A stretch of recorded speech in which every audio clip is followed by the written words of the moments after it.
Градежните работи за реконструкција на мултикултурниот центар во Кочани влегуваат во втора етапа. Хидроизолацијата и термофасадата од северниот дел се веќе завршени. Се работи и на западната страна. На приземјето, во внатрешноста на салата се поставува внатрешна хидротермичка изолација, а привршува и уредувањето на балконот. Градежните работи пак на подкровниот дел се веќе комплетирани, а наскоро ќе следуваат модерските работи.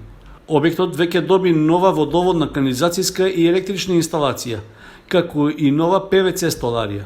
Поставен е нов под и осветлување, а изработени се и нови тоалети. Според проектот, мултикултурниот центар ќе добие сигурносна и видео опрема, противпожарна и громобранска инсталација. Паралелно со реконструкцијата, надлежните служби работат и на подготовка на структуралниот концепт за функционирање на идниот мултикултурен центар. Реновираниот објект со салата со капацитет од 100 места повторно ќе биде способен за културни настани.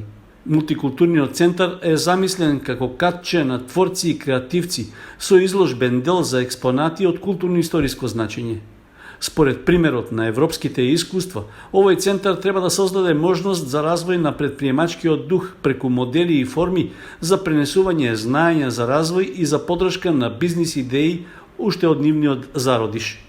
Реконструкцијата на мултикултурниот центар е во рамки на реализацијата на проектот Нашето заедничко минато патека за заедничка иднина, каде водечки партнер е Центарот за развој на Источниот плански регион во соработка со општината Гоце Делчев од Бугарија, која се јавува како втор проектен партнер. Проектот Нашето заедничко минато патека за заедничка иднина е финансиран од Европската Унија во рамки на вториот повик на Интеррек ИПА програмата за прекугранична соработка помеѓу Бугарија и Македонија. Локалната самоуправа на Зрновци ја заврши реконструкцијата и проширувањето на регионалниот патен правец од општинскиот центар до селото Мородвис. При тоа преасфалтиран е коловозот во вкупна должина од 3 километри. За реализација на градежните активности, Општина Зрновци обезбеди 18 милиони денари од буџетот на јавното претпријатие за државни патишта, како и сопствено материјално учество во подготовката на теренот.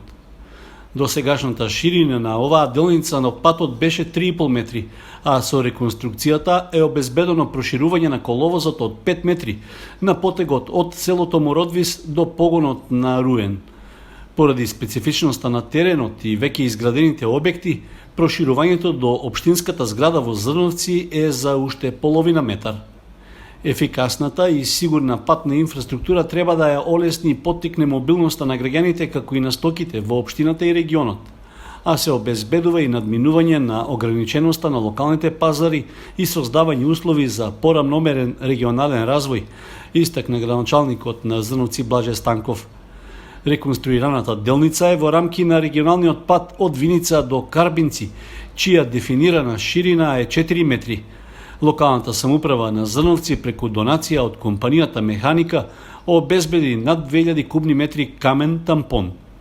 По оваа инвестиција од општината најавуваат дека ќе се продолжи со реконструкција на канализацијската мрежа на улицата Скопска во Зрновци во должина од околу 600 метри. Жителите на Кочанскиот регион реагираат што веќе 2 недели не е во функција патничкиот воз на релацијата Кочани-Скопје и обратно, поради што се оневозможени безбедно и ефтино да патуваат со железнички транспорт. По инцидентот што се случи на 22 јули, кога патничкиот воз излета од шините при влегување во железничката станица Јане Сандански кај Скопје, линијата е во прекин. Патниците бараат јавното претпријатие Македонски железници повторно да ја стави во функција линијата кон главниот град, со оглед што поради обврски често патуваат на оваа релација. Јас сум студент од Кочани кој што често патува за Скопје и имам сознание дека возот е поправен, но се уште не е пуштен во функција. Мислам дека патувањето со воз е побезбедно, бидејќи може да се одржува одредената дистанца од 2 метри. И на тој начин сметам дека сме побезбедни и заштитени од ова пандемија. Во моментот со воз може да се стигне само од Скопје до Велес, а потоа патниците мораат да се снаоѓаат со автобуси или друг превоз. При тоа велат дека и во овој период и автобуските линии се редуцирани. Патниците од регионот кои често користат железнички транспорт били информирани дека додека траат поправките на оштетувањата на возот, линијата привремено ќе биде во прекин. Сепак, последните неофицијални информации се дека возот е поправен од пред неколку дена, меѓутоа се уште не се обраќа по оваа линија. И покрај тоа што единствениот патнички воз кон источниот регион не е во функција, персоналот на железничката станица во Кочани е на своите работни места. Сепак, од благајната патниците добиваат известување дека билети не се продаваат. Граѓаните кои редовно патуваат со воз кон Штип, Велес и Скопје, во последните неколку денови се принудени да користат алтернативен превоз.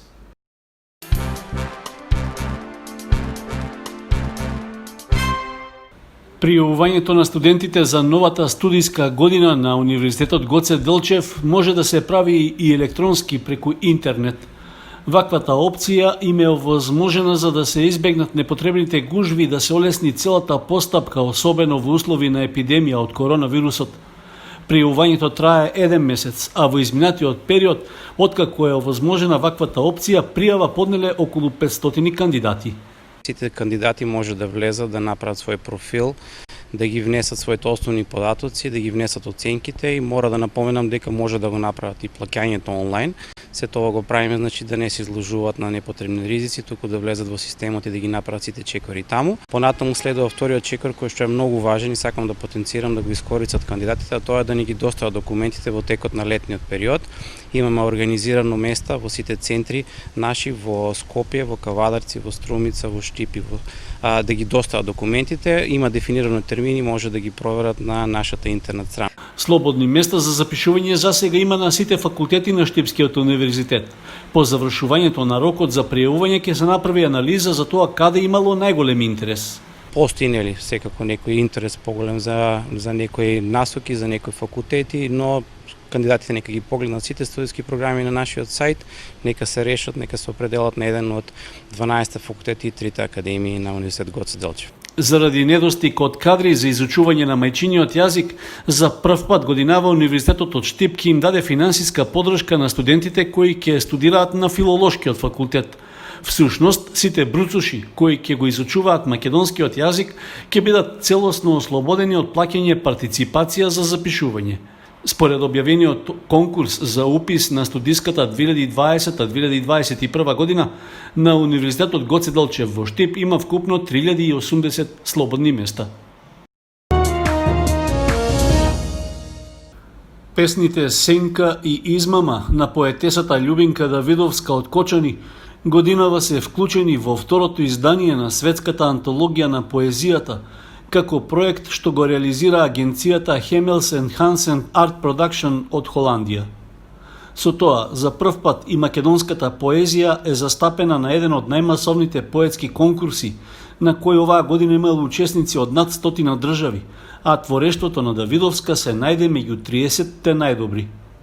Иако спаѓа во групата на повозрасни поети во нашата држава, таа вели дека е среќна и горда што нејзиното творештво и поетскиот сензибилитет се препознаени во интернационални рамки.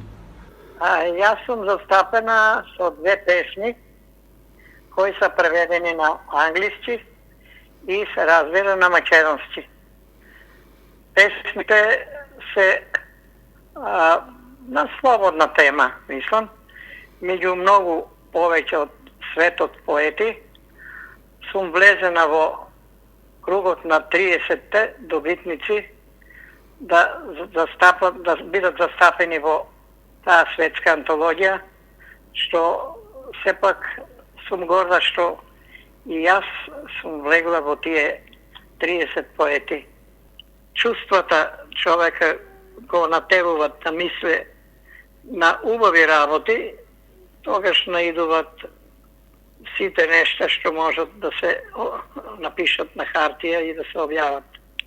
Песните со кои Давидовска учествува на конкурсот ќе бидат објавени во дигитален формат на македонски и на англиски јазик. Истовремено, за сите одбрани учесници од 20-тината држави од целиот свет ќе биде изработен и краток видеозапис за секоја творба. Инаку, во изминатите 6 децении творење, Давидовска има издадено 30 збирки поезија и прозни дела. Таа е еден од основачите на литературниот клуб Копнеш, што работи во состав на библиотеката Искра од Кочани.